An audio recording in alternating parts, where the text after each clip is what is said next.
Hello, all. My name is Bill Larkin, and I'm a managing director of Workmates Hub. And we're going to talk today about how to ensure HCM project success. So, what are those steps that you go through that we recommend you go through to ensure project success?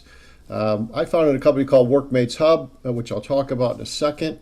But the reason we founded this firm was that we found that there's really no shortcut to doing an HCM project. And these projects that we're doing these days are all too important to our organization, and they really take a lot of due diligence and a lot of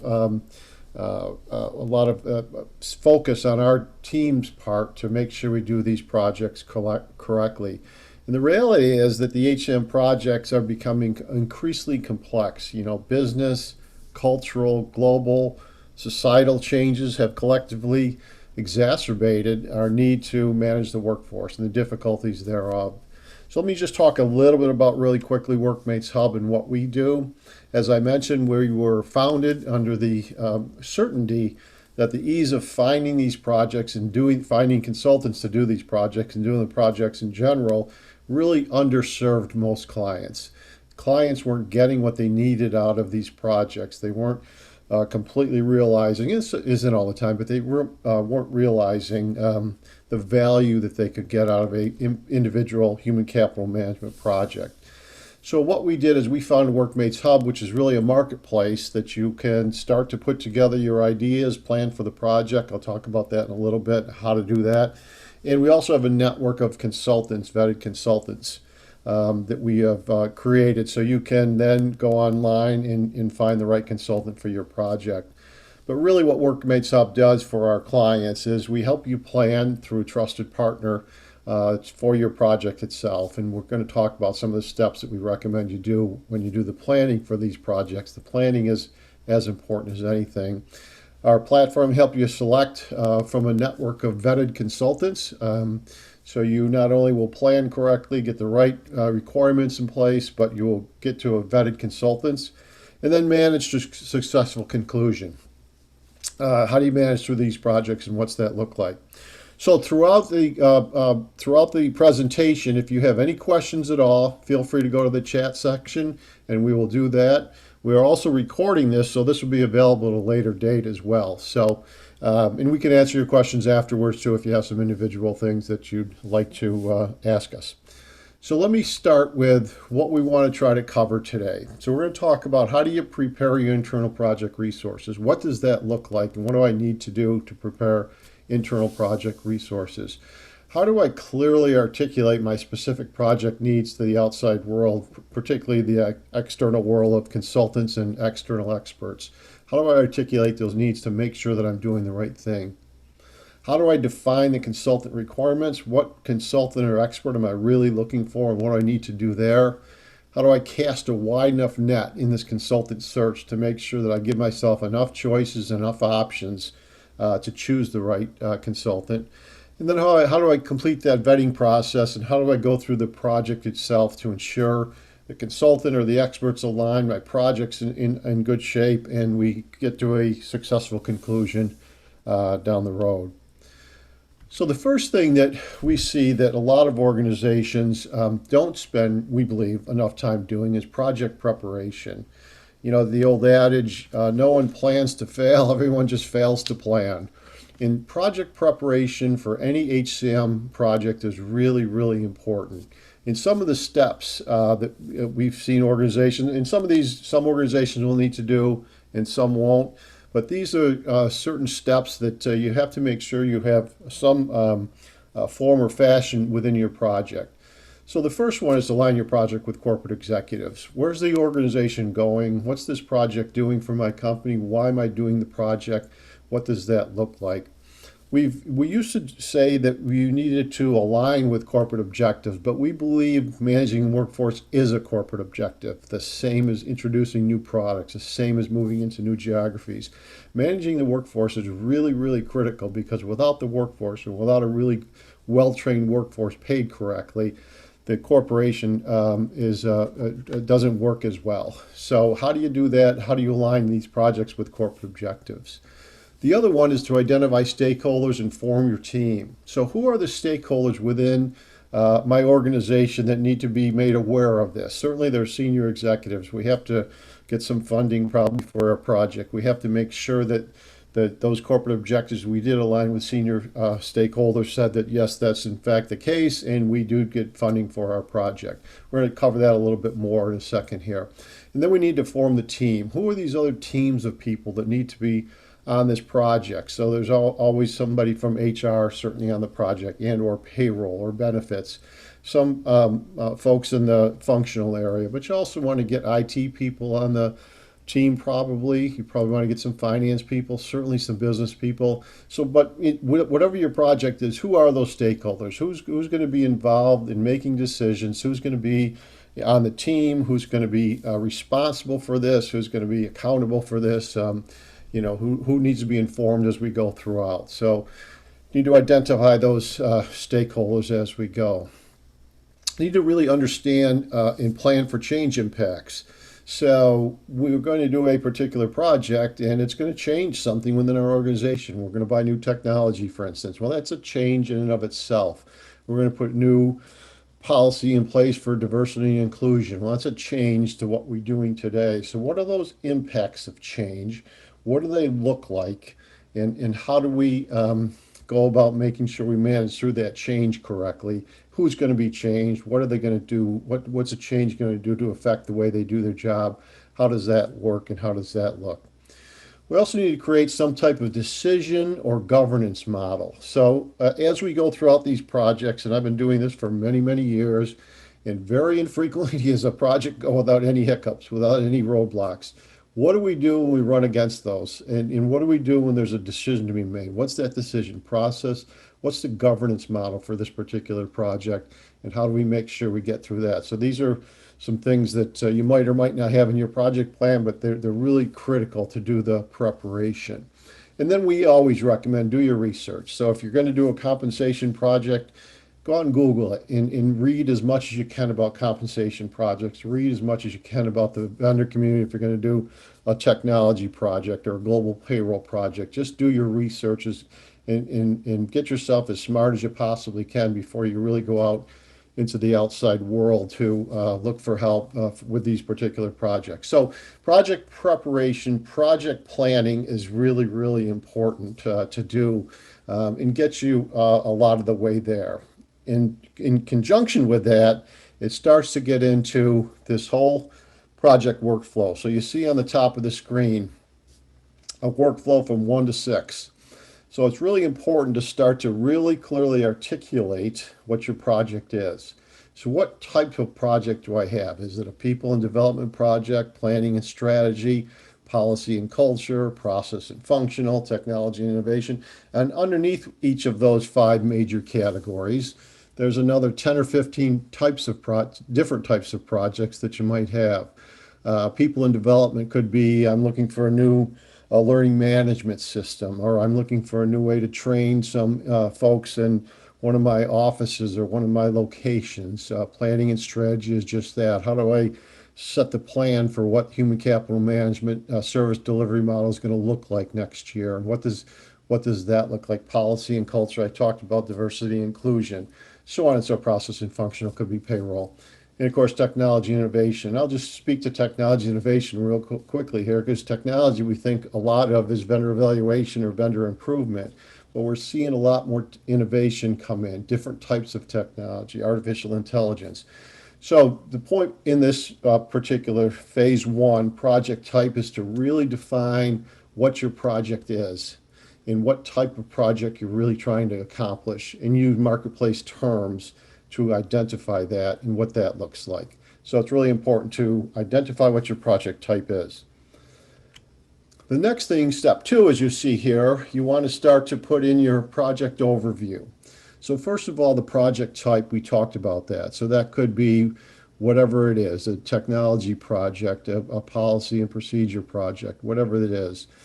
A lot of our clients have project names, so they'll give a meaningful title to this project. And sometimes that's an inspirational or an aspirational type title for your project name, so people know what it is internally. So you're doing a vendor evaluation project. Well, maybe just call it that, HCM vendor evaluation project. Or you could be resetting all of the training for everybody, and you can make that inspirational, aspirational. So a project name internally really helps to identify what the project is and how you do it. Summary of projects. So what's the summary of the project itself? How do you summarize this in your words? What does that look like? What are you trying to accomplish with this project? Why are you doing this project? So what's the summary of what you're trying to accomplish with the project? A little background on how you got to where you are today. So current state and challenges. For instance, I have a old piece of technology that I've had in place for 10 years, and it doesn't do everything we needed to do. Our business has grown or changed. So what's the background? How did your organization get to the place where you are today in the current state? And what are the challenges you seem to be having today with this particular project you're doing, whatever the project might be? And of course, you always want to have primary contact. Who does the outside world contact when they want to find out more about this particular project? Consultants in general, experts, or third-party advisors.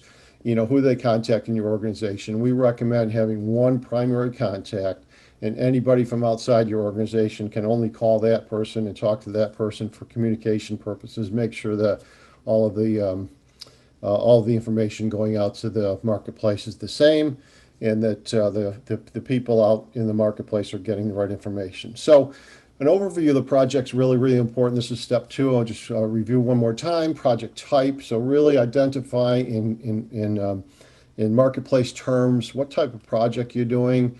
Name it internally so people know what project you're talking about and what's happening. And if you want to make it aspirational or inspirational title, that's a good thing too, because you get more people behind it. Remember, these projects are mostly about people, regardless of what type of project you're doing. So get people excited about it, get people behind it.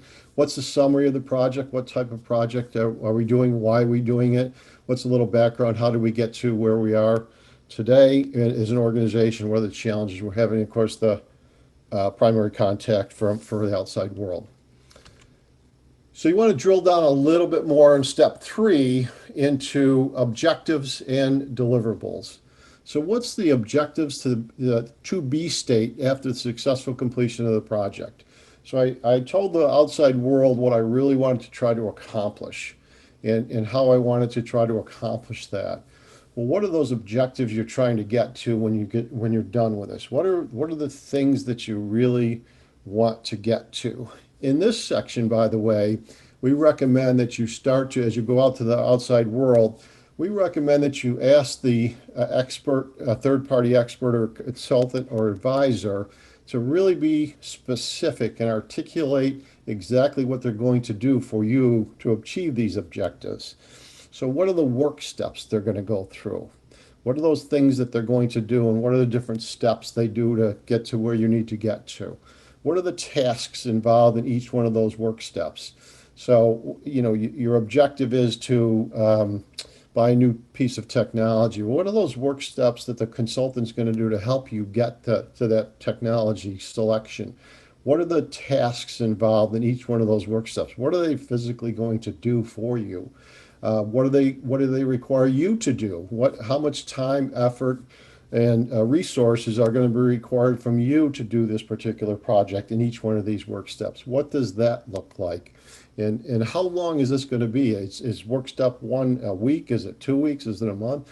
And each one of the work steps, what does that look like? So for each one of your objectives that you're trying to get, make sure the consultants are able to articulate the different objectives, satisfy your particular objectives by what work steps they're going to do, what tasks are in those work steps, what time is associated with that, what resources are required, and then finally, you see on the screen here, what are the deliverables? What out of each one of those work steps, what are the detailed deliverables that will be under that work step? What do I get out of it? What does my organization get from that work step? What does my organization get from this project? What can I expect as a specific deliverable from that particular objective that I've set?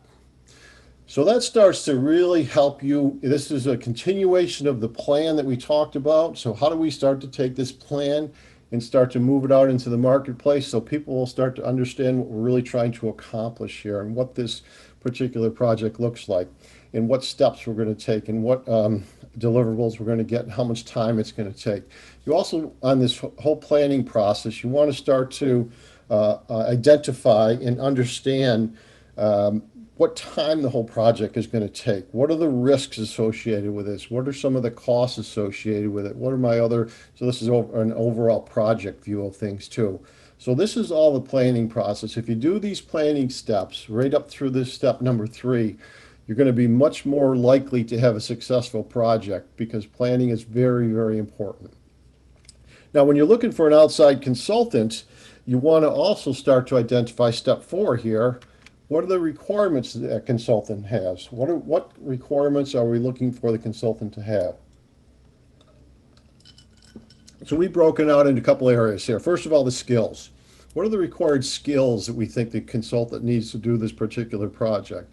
What do they need to be skilled at? Do they need to be a project manager? Do they need to be a particular vendor-specific thing, vendor-specific knowledge? Sorry, do they need to know diversity and inclusion? What are those skill sets? What do they do? What's their experience? Previous work experience in this domain. So how long has this particular individual done this type of work? How many types of these projects have they done before? What is their experience in here? And maybe even sometimes what are the types of projects they have and what are some of the roadblocks and challenges they've seen. So a little bit more on their experience and why. It gives us two things. It gives us an insight into the consultant themselves. It also gives us a little insight into the project, what to be expected from the project as well. What knowledge do we need them to have? What are those specific points of knowledge that we have? If we're doing a training and development, do they need to know knowledge of certain training programs or certain training technology or certain learning management? So what knowledge are in areas that the consultant need to possess in order to do our project correctly?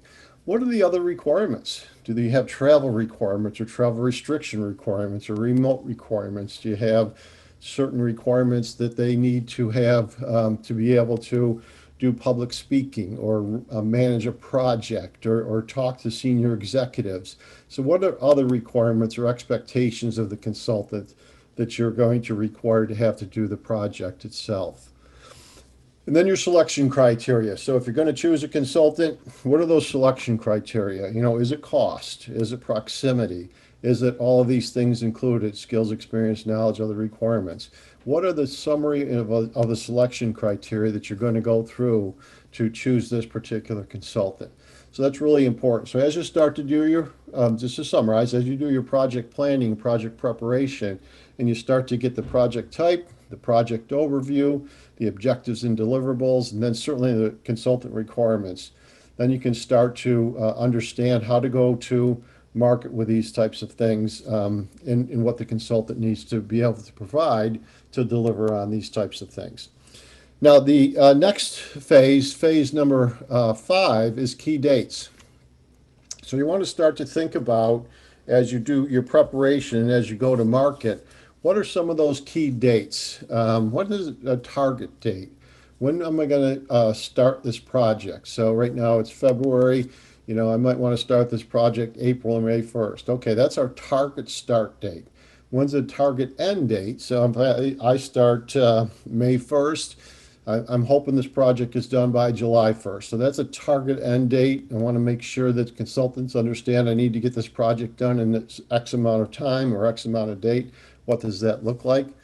Sometimes there's project codes internally assigned. Your procurement department might have an internal project code, or there's different project numbers. Make sure you want to capture that project number as well. When you send this document out to the marketplace, you also want to have a queries date. So when's the last time the consultant can ask questions? So you might want to give them a couple weeks to look at your RFS, request for service.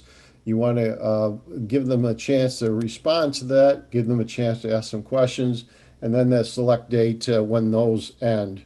When is the proposal due date? So when is a consultant responsible for getting that proposal to us, and in what form is that? And then when's the project award date? So if they have by March 1st, we want to make sure they have the proposal in on time, and then March 15th is the project award date, for instance. So you want to have these dates. There might be other dates that you have in your project that you want to put on the RFS, the request for service.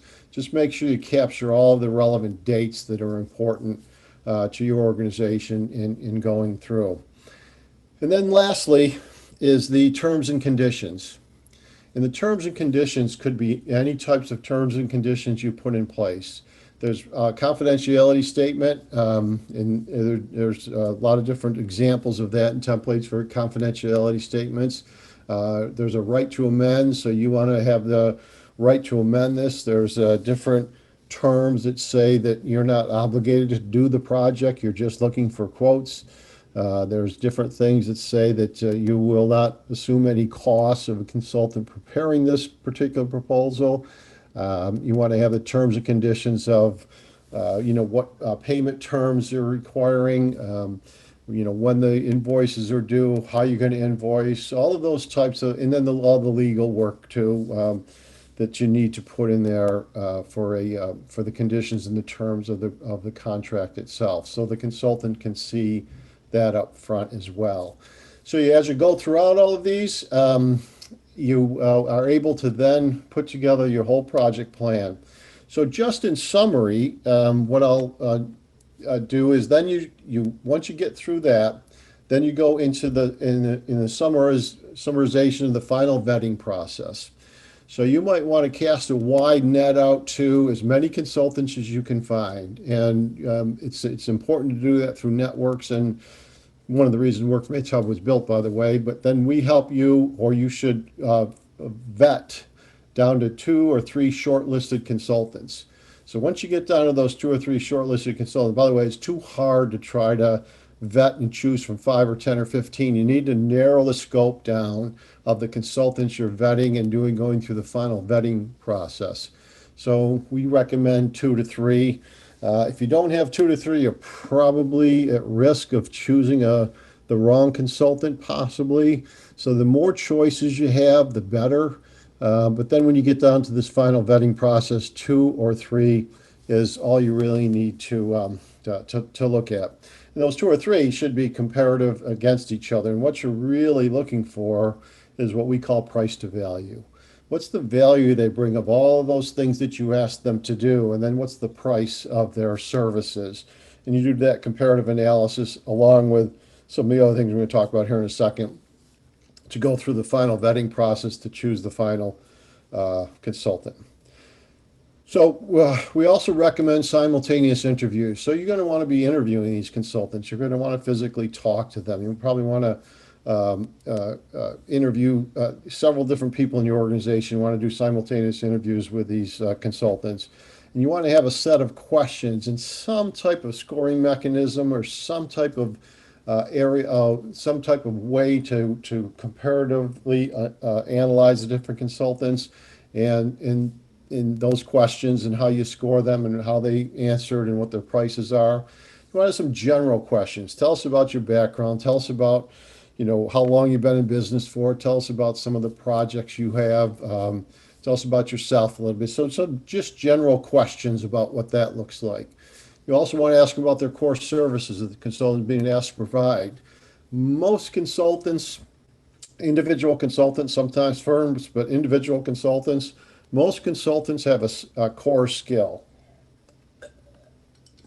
So their core skill might be client-side implementation services on a particular vendor. But you're asking them to do project management, and they don't do project management. So you got to really hone down in what those core services you're asking them to do and have them explain what their core services are. They might do more than one thing. They might have some ancillary things, but there's generally 1 or 2 things that are core to what they do, and core to what you're asking them to do, and make sure that they explain that to you as well.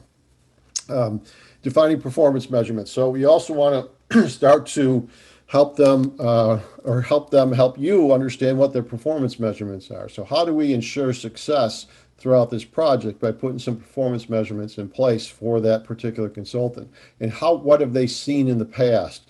What are the performance metrics or measurements have they seen in projects, and what does that look like? And these general questions, by the way, are all about the projects they've done. And you start to, again, get a little bit more information about what the projects they've done, what they look like, and start to give you a sense for what some of the roadblocks blocks or risks associated with some of these projects might be. And we always recommend certainly reference checking. There's different ways to do reference checking. We recommend a few different ways, and we'd be more than happy to share the details of that in detail.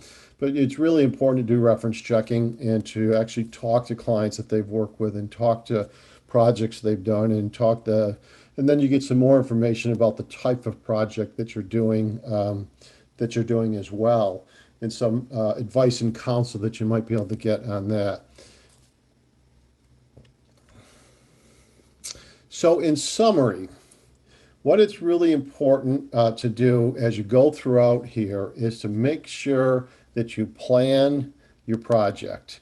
You make sure that you get the right people involved. Make sure that you get the senior executives that you need involved. Make sure that you're looking at all of the risks involved and the costs involved and the times involved. Make sure you set together a governance model. So what's that governance model that we need to have in place to make decisions on there? What are the project outline looks like? What are the risks associated with this? So all of the preparation before you even start to put together the project plan. Then you want to try to get into more detailed planning of the project. What does the project look like? What's the name of the project? What are the steps of the project? What are the challenges we're facing today? What are the outcomes that we're expecting when we get done with this project? How much time do we think this is going to take? And all of those things in and around, as we talked about, the project itself, and the objectives of the project and what you're trying to accomplish with this particular project.